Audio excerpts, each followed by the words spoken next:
Ever wondered how a simple waffle iron changed the world of sports forever?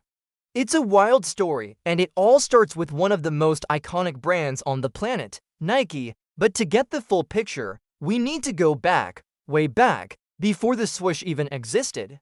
Our story begins in 1964, not with Nike, but with a company called Blue Ribbon Sports. It was founded by two guys from Oregon, a track coach named Bill Bowerman and his former student, a middle-distance runner named Phil Knight. Phil had just graduated from Stanford with an MBA, and he had a crazy idea. Back then, German brands like Adidas dominated the running shoe market. American runners had few high-quality, affordable options. Phil believed he could change that by importing high-tech, low-cost running shoes from Japan. So he flew to Japan and pitched his idea to Onitsuka Tiger, the company we now know as Asics. He made up the name Blue Ribbon Sports on the spot, and somehow, he convinced them. He ordered his first batch of 300 pairs of Tiger running shoes, which he started selling right out of the trunk of his car at track meets. Business was slow at first, but his old coach, Bill Bowerman, saw the potential. Bowerman was obsessed with making shoes lighter and better for his athletes. He joined Phil as a partner, investing $500 for a 50% stake in the company. Bowerman wasn't just a business partner, he was an innovator. He was constantly tinkering with the Onitsuka shoes, cutting them up and adding new features to improve performance. He created the Cortez, a shoe designed for long-distance running with more cushioning. It became an instant bestseller for Blue Ribbon Sports and Onitsuka Tiger. The partnership was a success, and by 1969, Phil Knight was able to quit his accounting job and work full-time for his growing company. They opened their first retail store in Santa Monica, California. But things started to get a little tense between Blue Ribbon Sports and Onitsuka Tiger. The demand for the Cortez was so high that Onitsuka couldn't keep up, and they were also selling the shoe to other distributors. Phil and Bill felt like they were losing control. They knew it was time to break away and create their own brand. They needed a new name and a new logo. In 1971, the company was about to launch its own line of shoes. They needed a name fast. The first employee, Jeff Johnson, had a dream one night about Nike, the Greek goddess of victory. It stuck, but what about the logo? Phil Knight approached a graphic design student at Portland State University named Carolyn Davidson. He told her he wanted a design that suggested speed and movement. For the grand sum of $35, she created one of the most recognizable symbols in the world, the swoosh. At first, Phil wasn't totally sold on it, saying, "I don't love it, but maybe it will grow on me." I think it's safe to say it did. The first shoe to feature the swoosh was a soccer cleat, also named the Nike, but the real game changer came from Bill Bowerman's kitchen. One morning in 1972, while watching his wife make waffles, he had a eureka moment. What if the gridded pattern of the waffle iron was applied to the sole of a running shoe? It could create a springy, lightweight sole with incredible grip. He poured urethane into the family waffle iron, ruining it in the process, but creating the revolutionary waffle sole. This innovation led to the 1974 release of the waffle trainer, which quickly became the best-selling training shoe in the country. This was the moment Nike truly arrived. The late 70s were a period of explosive growth. Nike's marketing was brilliant. They tapped into the jogging craze that was sweeping America. They didn't just sell shoes, they sold an idea, a lifestyle. Their ads featured real athletes, not just superstars, making the brand relatable. One of their most famous early slogans was "There is no finish line." It captured the spirit of endless improvement and perseverance. In 1978, Nike expanded internationally, entering markets in Europe and South America. By 1980, Nike went public, making its founders very wealthy men. They had captured 50% of the US athletic shoe market. But the 80s brought new challenges. The jogging boom faded and the aerobics craze took over. A competitor, Reebok, capitalized on this trend and soared past Nike in sales. For the first time, Nike was struggling. They reported their first ever quarterly loss. It was a wake-up call. They needed something big, something iconic, to get back on top. And that something came in the form of a rookie basketball player from North Carolina.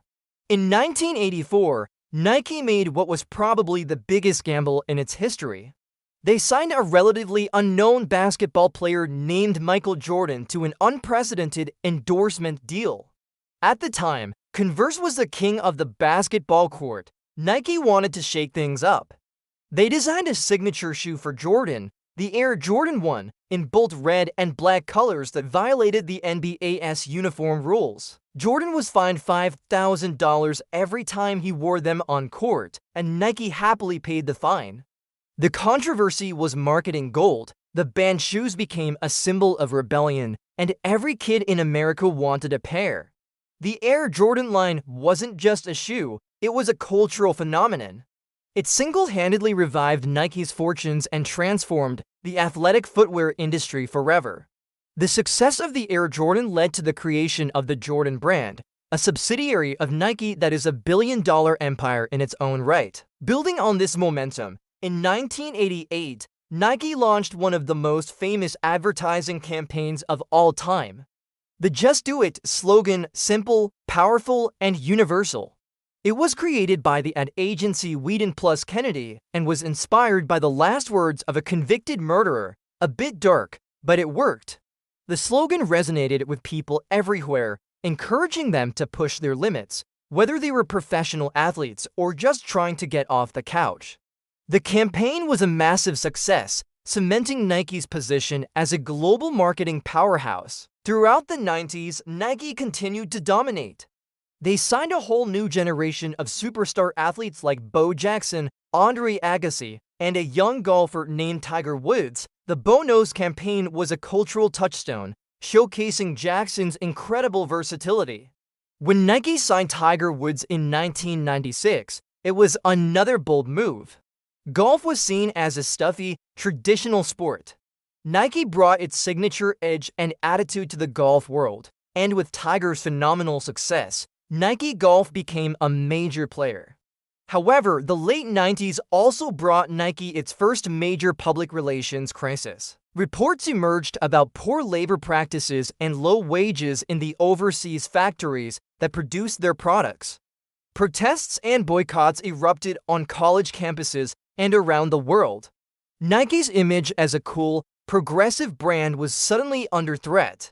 At first, the company was defensive, but Phil Knight eventually acknowledged the problem.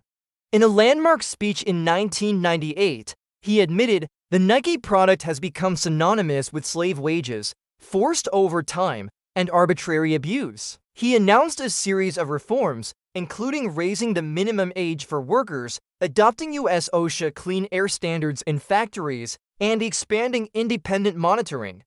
It was a long and difficult process, but it marked a turning point in corporate responsibility for the entire industry. Entering the 21st century, Nike focused on innovation and technology. They introduced Nike Shox with its distinctive column-based cushioning system.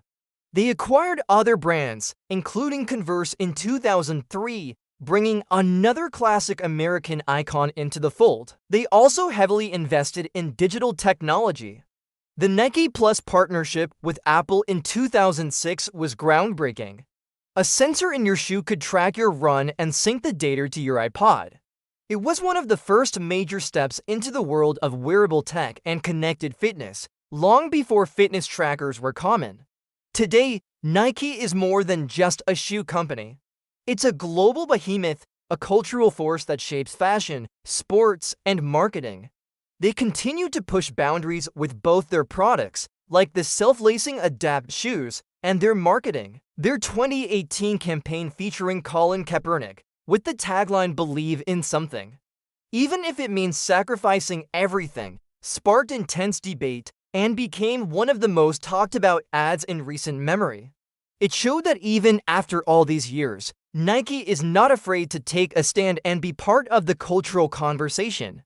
From selling shoes out of a car trunk to becoming one of the most valuable brands in the world, the story of Nike is a testament to innovation, marketing genius, and the relentless drive to win. It started with a coach who wanted better shoes for his runners and a student with a bold idea. It was fueled by a waffle iron, a $35 logo, and the greatest basketball player of all time. And through it all, it has been guided by three simple words: just do it. Thanks so much for watching. If you enjoyed this trip through sneaker history, make sure to hit that like button and subscribe for more stories behind the world's biggest brands. See you next time.